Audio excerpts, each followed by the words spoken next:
Okay, so we just watched something where Jordan Peterson's pretty much teaching style got exposed. And what's crazy is that when I was a teacher, I got the opposite of that response. It's the idea of being suave and intellectual and being able to present ideas with a captivating performance and stuff that gets the students engaged.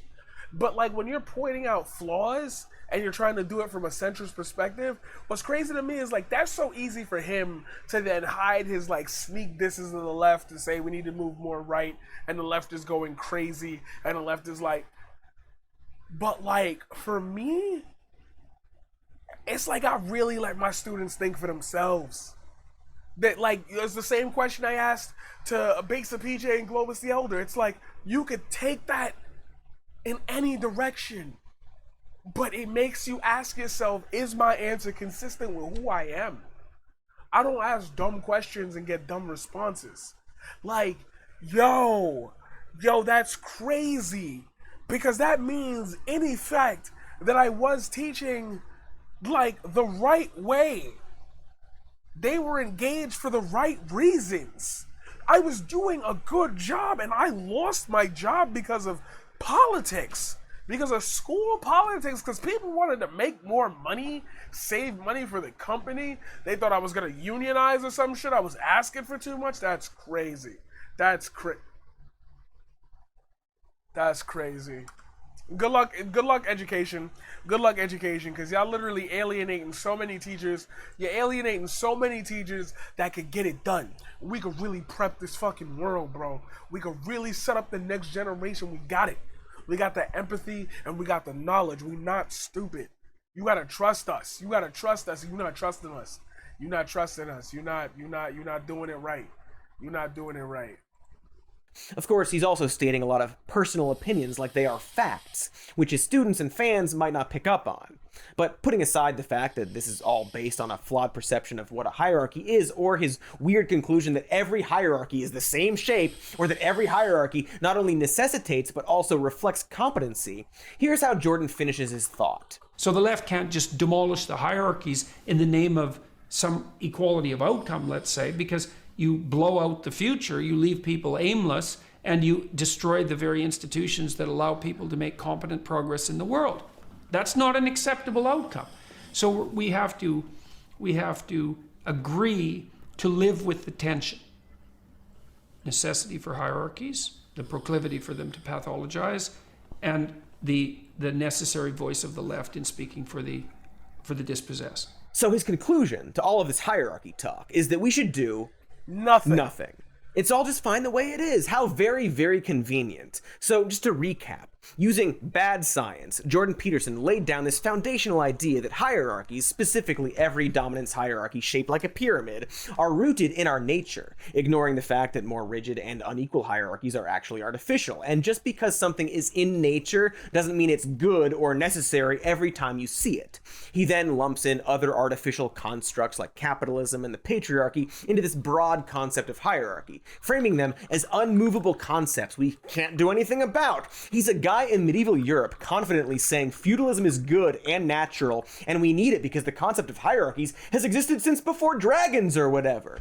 Next, he takes the stance of an unbiased academic, stepping outside of politics to ponder what this all means, and then concludes that ultimately there isn't anything to be done, and that the people on the left pushing for change are incorrect to do that. And to make it seem centrist and logical, he says it's the duty of the right to recognize the injustice that comes with what he's spun into a natural occurrence. Except that's very conveniently a conservative view, isn't it? Because the truth he's laid out, while pretending it's an impartial idea, actually supports right-wing beliefs by pretending the very concept of capitalism or whatever the current system is natural.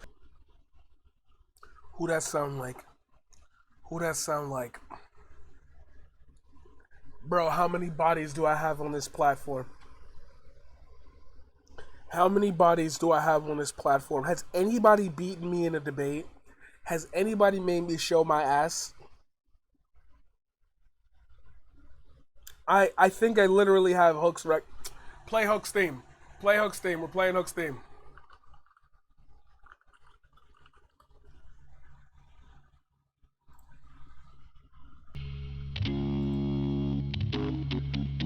Ladies and gentlemen, he is the Paradigm Shift. You don't even know me. You don't even know me. You don't even know me. You don't even know these 16 bars cost 16 cars. Kiss these balls, bitch, we stars. Fuck that shit, you ain't hot like Prince. Got a little shine, but not like this. Time crumbles when a jet black. Thank you. Because it involves hierarchies. And then his conclusion is that the right wing doesn't have to change at all. It's a magic trick. Flim-flam, as the kids say. And this step-by-step pattern of bad logic actually resonates throughout everything Jordan Peterson argues. You start by very confidently stating a fact that isn't actually true or accurate. Then you build off that falsehood, sprinkling in real information or analogies about chickens or other things that have some sort of aesthetic or rhetorical connections that seem to reinforce that very wrong starting point. You draw a conclusion based on that, then equate that conclusion to subjective societal and political ideas, treating the comparison as a factual connection. Suddenly, you've taken a human-made problem and made it seem rooted in science and nature, unchangeable. And so the only logical conclusion you can make is that we can't do anything about it. At best, he will conclude that the subject is very complicated or complex before offering no solution and moving on. All of it, coincidentally, designed to protect the status quo, often the one set by conservatives, by wearing down his audience until they're willing to simply accept inaction.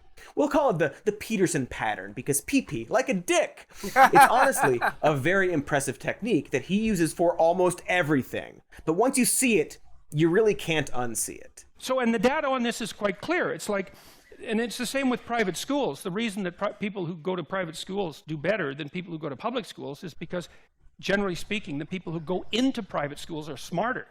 It's not the education that's any better. The liberals won't take into account individual differences. Well, obviously, that's part of what the whole politically correct discussion is about. That. It's like, everyone's the same. It's like, yeah, they're not. Like, I love to come to Silicon Valley. I've been here many times. Is this happening in real time? It's really something. Are we doing this come again? Here and meet. There's so many people here who are off the scales intelligent, and they're all, clustered together, which is why this place is so unbelievably rich and so unbelievably productive. One of the reasons. But it's also very annoying that it's so left-leaning, because one of the things that the left-leaning Silicon Valley geniuses should understand is that they're the beneficiary of a genetic lottery. Mm-hmm. And they should take that seriously. It's like, yeah, you worked hard. Yes, you're entrepreneurial. Yes, you're on point. You put in your 60 hours a week. You do everything you could. But you have an IQ of 150. And that's not your doing, right? That's something that happened to you. Now, that doesn't mean, I think, that's that his people audio. of It's not clipping. It's not clipping because it's too loud. That's his audio. It's possible that they should. It's because possible. It might be in the best interest of everyone else to dump as much money as possible to the top 2% of the cognitive strata, because they're going to be most generative with it. Trickle-down economics. And even if it's not fair, because you might say, well, just because you won the genetic lottery, does that mean that you should have more money than anyone else? It's like, well, not on the grounds of fairness, but if you have to distribute money, well, who are you going to distribute it to? Did you catch all of that? He starts by stating that it's a fact that smarter kids get into private schools, which teach the same as public schools. He's not wrong that private and public schools are more or less the same in terms of results, except private schools tend to prepare kids more for the SATs. But then he completely ignores the fact that only about 12% of private school students are there because of full scholarships. The rest either have some financial aid or can just afford to be there. The obvious answer there is money, something he completely skips over when talking about why people in Silicon Valley are so rich. One of the reasons, he says, is that they have high IQs. Hey, what are the other reasons, Jorbson? But most importantly, this is all to equate people with high IQs with being wealthy. Doesn't seem to stop to think if it's high IQs that produce wealth or wealth that produces high IQs. You guys want a sound clip? You guys want a new bite? You guys want a new thing that you spread around to other communities? Get ready to hold your clip button. Get ready to press it.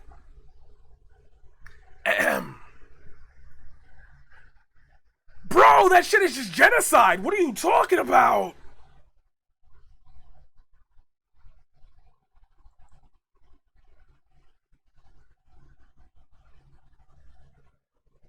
Tito, welcome in. Tito, welcome in. How you doing? How you doing? Are you doing all right? How you doing? You caught? Oh, I was recording that whole thing. Oh my god.